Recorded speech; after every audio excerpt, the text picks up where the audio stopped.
Kenapa mereka merengek-rengek? Berapa banyak perubahan yang Anda hadapi belakangan ini baik di kantor ataupun di masyarakat? Sangat sulit untuk menghindarinya, bukan? Di kebanyakan kantor, mungkin termasuk di kantor Anda, ada sebuah aura energi negatif tertentu di antara para pegawai, yakni beberapa dari mereka yang negatif terhadap perubahan. Di masyarakat pun sama. Setiap ada perubahan akan muncul 3 kaum. Kaum apatis, kaum kooperatif, dan kaum kritis. Mari saya perjelas tentang negatif. Negatif adalah hal yang normal. Jadi masalahnya bukanlah orangnya yang negatif, tetapi apa yang menyebabkan ia menjadi negatif seperti itu. Karena akan selalu ada penyebab sebelum munculnya akibat. Masalah selanjutnya, berapa lama mereka yang negatif itu akan terus tinggal dalam kenegatifan mereka. Di luar sana biasanya orang negatif akan dicibir, dikucilkan, dicap buruk oleh orang-orang positif sekitarnya. Orang negatif dicemooh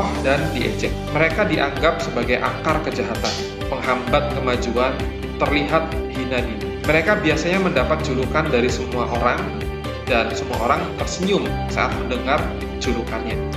Ia jadi bahan gurauan. Apakah sikap kelompok anti negatif ini benar? Saya tidak bilang ini salah. Berarti benar. Namun, saya hanya khawatir kita menjadi terlalu meremehkan dirinya, terlalu meremehkan potensinya, dan bisa melahirkan bibit kebencian dalam hatinya. Walau tidak salah, daripada mengasingkan dia, Anda mungkin akan mendapat lebih banyak manfaat dengan berusaha mencoba memahami apa alasan dibalik semua itu, dan apa akar penyebabnya kok dia bisa negatif. Daripada merespon dengan apa yang Anda lihat, lebih efektif jika Anda berusaha menemukan dan memahami apa yang tidak Anda lihat. Negativitas adalah sikap yang memang perlu dihilangkan. Namun Anda juga harus mencari, mengenali, menggali, dan memahami latar belakang kenapa dia berpikir dan berperilaku negatif seperti itu. Sekali lagi, jika ada akibat, itu pasti ada penyebabnya. Tugas Anda sebagai pemimpin adalah menemukan penyebab, kemudian mengklasifikasikan negativitas dirinya ke salah satu dari 3 jenis ini. 1. Dia secara alamiah bawaan lahir memang ditakdirkan untuk selalu negatif. 2. Dia memiliki rasa percaya diri yang rendah. 3. Dia merasa diperlakukan tidak adil atau tidak manusiawi menurut dirinya sendiri. Jenis pertama, dia secara alamiah bawaan sudah ditakdirkan untuk selalu negatif. Sudah fitrahnya seorang manusia mencari keamanan dan kenyamanan. Kalau disuruh pilih salah satu, ada orang yang milih aman tapi gak nyaman. Itu tipe orang avoid pain. Ada juga orang yang milih nyaman tapi tidak aman. Itu tipe orang pleasure seeker. Jenis pertama orang negatif. Karena menjadi pribadi yang negatif itu menurut dia itu terasa nikmat dan nyaman baginya.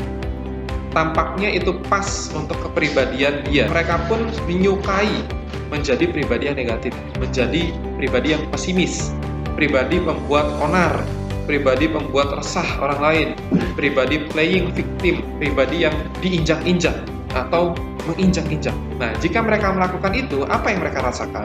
Walau fisiknya terlihat menderita, lingkungannya kacau, tapi hatinya itu puas dan nyaman.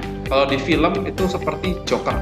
Hanya sedikit, bahkan tidak ada yang bisa kita lakukan jika bertemu dengan bawahan seperti itu, selain putus hubungan, sebelum semuanya dihancurkan oleh dia, dan dia merasa puas, merasa nyaman, merasa tidak berdosa sama sekali. Bagaimana jika tidak mungkin kita putus hubungan dalam waktu dekat? Satu-satunya cara yang bisa dilakukan adalah membantu mereka untuk lebih memusatkan perhatian pada hal-hal positif, walaupun ini ya sementara, hingga ia di PHK, mengundurkan diri, atau kontrak kerja habis gak dilanjut.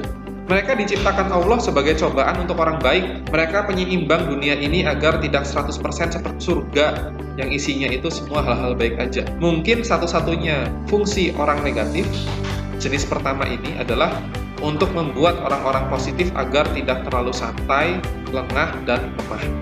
Orang-orang negatif ini membuat orang positif berjuang keras. Jenis kedua, orang negatif. Dia memiliki rasa percaya diri yang rendah. Saat berada di lingkungan kerja, ia menjadi jaim atau menarik diri. Daripada mengakui kenyataan bahwa ia tidak pede terhadap perubahan, peraturan, atau target kerja yang dia terima, ia lebih memilih mengungkapkannya dalam bentuk komentar negatif, penolakan, sikap negatif, atau pandangan negatif. Selain jaim, orang negatif jenis kedua ini suka mencari-cari alasan untuk pembenarannya akan rasa kurang pedenya sendiri. Pada akhirnya sikap itu membutakan dia terhadap hal-hal positif yang ada di kantor, membuat mereka terperosok dalam lubang yang mereka gali sendiri. Orang dengan negativitas jenis kedua itu berkinerja buruk karena mereka nggak suka pekerjaan itu atau mereka merasa tidak mampu melakukannya. Ingat, salah satu kebutuhan dasar manusia adalah untuk merasa percaya diri terhadap apa yang ia kerjakan. Maka sebagai pemimpin, Andalah orangnya yang berkewajiban untuk meningkatkan rasa percaya diri bawahanmu. Negativitas akibat kurang percaya diri ini tidak bersifat permanen. Untuk mengubahnya, itu bisa. Caranya, Anda harus memberi mereka pelatihan rutin, dukungan harian rutin, dan dorongan motivasi terus-menerus. Awalnya mereka nggak akan percaya kalau mereka itu mampu, tetapi dengan pelatihan, dukungan, dan dorongan rutin darimu sebagai pimpinannya, lambat laun mereka akan percaya kalau mereka itu ternyata sangat mampu untuk menguasainya, sangat bisa untuk mencapainya, dan kesulitan yang mereka anggap sulit ternyata sangat mudah untuk mereka atasi sekali tebas. Jenis ketiga, orang negatif. Dia merasa diperlakukan tidak adil atau tidak manusiawi. Jenis ini berawal dari label yang ditempel atau yang nempel pada mereka. Karena mereka gagal memenuhi suatu harapan, target, atau standar kerja tertentu. Akibatnya karena mereka gagal, akhirnya lahir rasa pesimis dalam hati untuk menghadapi putaran berikutnya. Orang negatif ini bisa juga lahir dari perilaku lingkungan yang menurutnya tidak manusiawi, khususnya tidak memanusiakan dirinya. Seperti banyak orang di kantor tapi kerjaannya kok sendirian terus, atau nggak ada yang inisiatif untuk mendekatin dirinya untuk sekedar nanya kabar, ngobrol. Solusi jenis ketiga ini adalah dengan memperbaiki bagaimana cara mereka diperlakukan, melibatkan mereka untuk mengerti rangkaian proses dalam membuat suatu keputusan, memperluas cakrawala mereka agar tidak hanya memandang dengan kacamata kuda.